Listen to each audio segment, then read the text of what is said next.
You've got your masses. You don't have to assume a 100-gram sample because you already have your mass of your elements. Now you do the exact same thing. Oh, 1.38.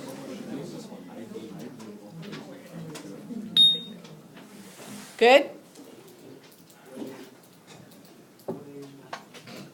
So now you do the exact same thing as you did for the others. The percents as a fraction,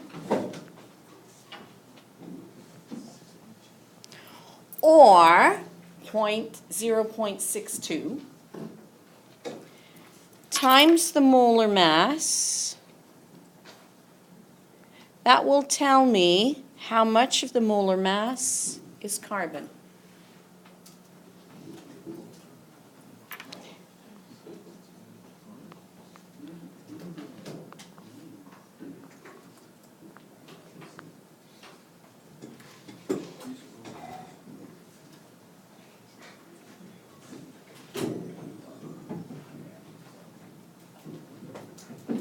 Okay.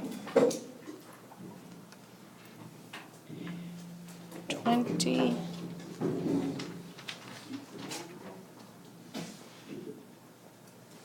Shh.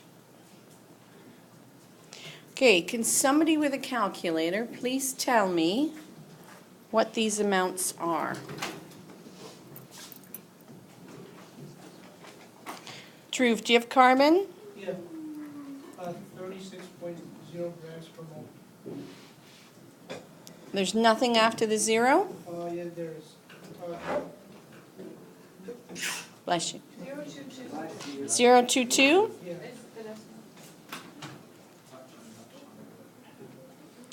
So 36.022 grams per mole is just carbon.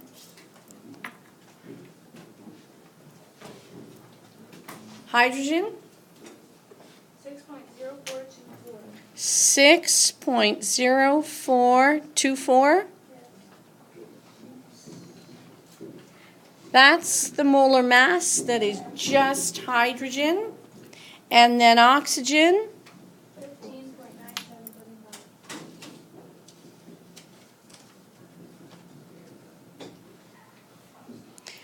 Take these molar masses and divide by the molar mass of that element.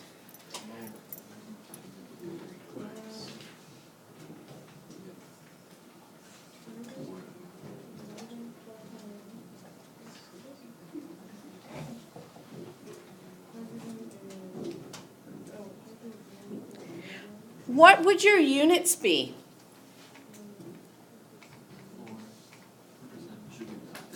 There won't be any. This is your actual ratio in your compound because we started with a molar mass of the entire compound. So what you're determining here is the molecular formula. So 36 divided by 12, 3. So there's 3 carbons. 6 divided by 1, 6 hydrogens.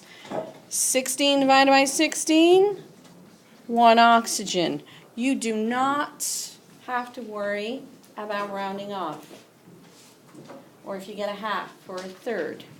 So our molecular formula is C3H6O1. Then, can you divide that by anything to get the empirical formula?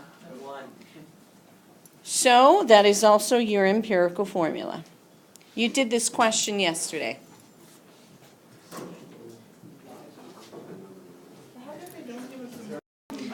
Molecular formula. I got C10, H14, N2. And for the empirical formula, I got C5, H7, N2. Anybody else? It's correct.